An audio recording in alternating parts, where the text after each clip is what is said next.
Good morning class.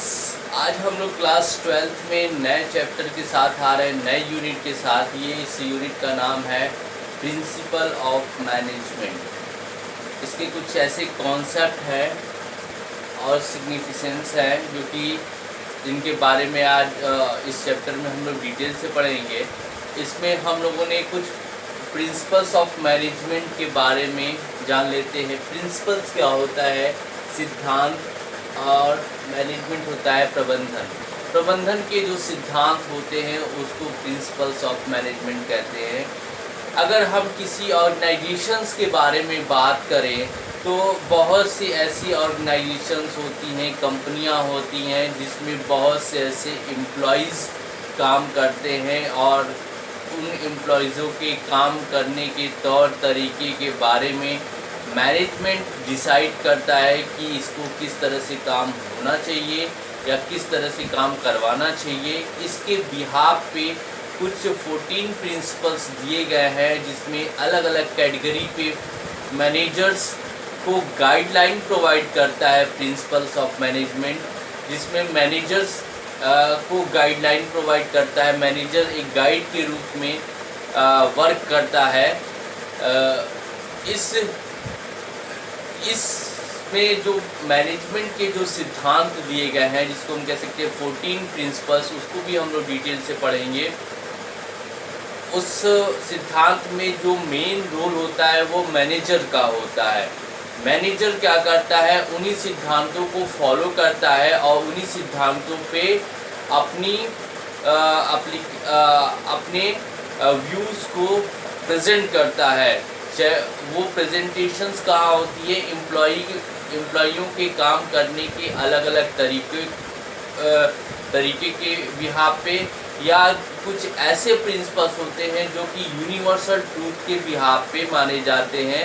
Universal truth का मतलब क्या होता है कि जैसे वो सारे लोग जिसको अप्लीकेबिलिटीज़ दे रखे हैं, जैसे कि sun rises in the east, सूर्य पूरब से निकलता है, इसको कोई नकार नहीं सकता, ये एक सत्य है। ठीक इसी तरह प्रिंसिपल्स में भी कुछ ट्रूथ या अप्लीकेबिलिटीज़ है जिसके बिहाफ पे उन अप्लीकेबिलिटीज़ को फॉलो करना पड़ता है मैनेजर्स को।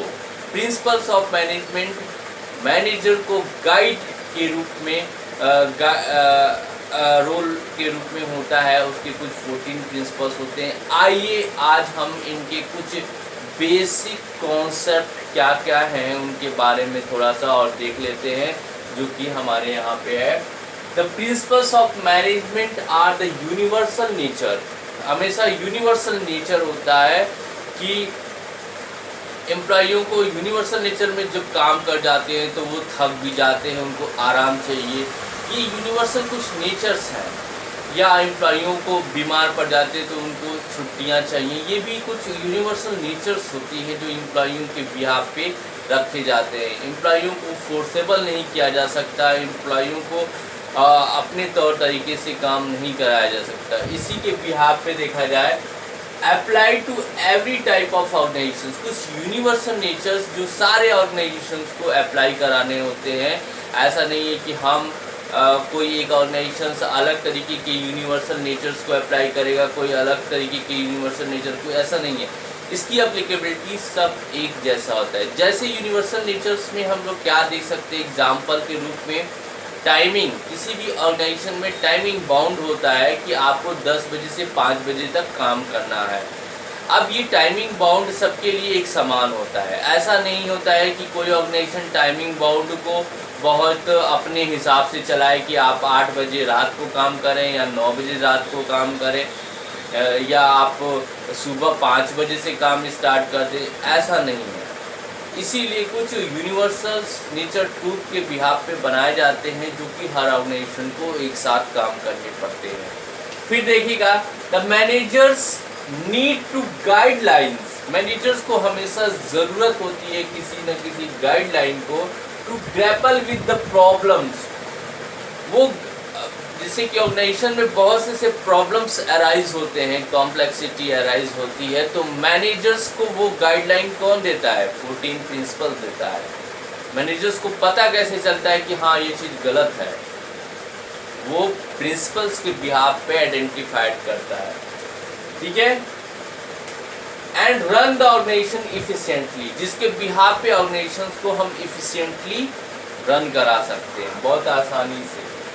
अब फिर देखिएगा एक स्टेटमेंट जो अभी मैंने बहुत बार यूज किया, वो स्टेटमेंट क्या है? The principles of management guide to the managers, managers को गाइड करता है। ये स्टेटमेंट बहुत इंपॉर्टेंट है ओवरऑल प्रिंसिपल्स के लिए। आइए देखिए इसके कुछ जी.आर. टेरी ने कोई एक डिफिनेशन दे रखा है, उस डिफिनेशन को जरा हम लोग ध्यान से देखें। The principles is a fundamental statement, principles क्या है? कुछ ऐसे फंडामेंटल स्टेटमेंट होते हैं जो कि 14 प्रिंसिपल्स के भी आप पे हम लोग देखा जाता है। ये फंडामेंटल स्टेटमेंट कुछ यूनिवर्सल ट्रूथ के भी आप पे बनाया जाता है। Statement overall truth providing a guide to the thought और एक्शंस, जो कि हमें गाइड प्रोवाइड कराता है। यूनिवर्सल ट्रूथ हमें गाइड प्रोवाइड कराता है कि हम क्या सोचते हैं, क्या एक्शन हमें प्रोवाइड करना है। ये जी.आर. टेरी ने दिया था। ये बहुत अच्छा डिफिनेशंस माना जाता है। फिर इसके नीचे अगर हम लोग देखा जाए कि और क्या क्या है, the basic truth which is explain the relationship between the causes in the sense of कारण क्या है, एंड इफेक्ट्स, उसका इफेक्ट क्या पड़ रहा है। The expert play the important role in the preparations. Expert का मतलब होता है जो मैनेजर्स होता है, वो इन पूरे रूल्स को देखता क्या है कि कहाँ पे गलतियाँ हैं, क्या कारण है, क्या प्रॉब्लम्स अराइज हो रही है, तो मैनेजर्स उसको फाइंड आउट करेगा। किसके बिहाफ पे? प्रिंसिपल के बिहाफ पे वो फाइंड आउट करता है, और उसी फाइंड आउट के दौरान उसको ये डिसाइड करना पड़ता है कि उसको करना क्या है। ओके, फिर देखिएगा फिर ये 14 प्रिंसिपल्स के हम लोग बाकी डिटेल्स को नेचर्स के बारे में कह सकते हैं, इम्पोर्टेंस के बारे में डिटेल से पढ़ते हैं। आप केवल इस प्रिंसिपल्स ऑफ मैनेजमेंट 14 प्रिंसिपल्स हमेशा आपको बोर्ड एग्जामिनेशंस में पूछे जाते हैं। बहुत अच्छे तरीके से क्वेश्चंस पूछे जाते हैं। इस पे केस स्टडी बना के एक प्रिंसिपल्स पे अलग अलग केस स्टडी बना के पूछे जाते हैं। ये 14 प्रिंसिपल्स की हर एक बारीकी को आपको बहुत जानना ज़रूरी होता है। आपका पूरे बुक का भी नाम यही है, principles of management and financial statement. ये इसी 14 प्रिंसिपल्स पे ही डिपेंडेंट करता है मैनेजमेंट की ओवरऑल एक्टिविटी, एंड जो प्रॉब्लम्स रिजॉल्व की जाती है, सॉल्व की जाती है, वही 14 प्रिंसिपल्स के भी आप पे किया जाता है, जो कि यूनिवर्सल ट्रूथ और एप्लीकेबिलिटी के भी आप पे दिया जाता है। आज हम इसके बारे में इसको थोड़े से नोट्स हम आपको भेज देते हैं, और इसमें आप थोड़ा सा इसको फिर से पढ़िएगा। इस वीडियो को बहुत ध्यान से देखिएगा। इसमें जो भी चीज़ें अगर कुछ प्रॉब्लम आती है तो आप पूछ सकते हैं, ठीक है। और ये चैप्टर यहाँ से बहुत इम्पोर्टेंट है, बहुत कॉन्सेप्ट से पढ़ना है आपको। Thank you.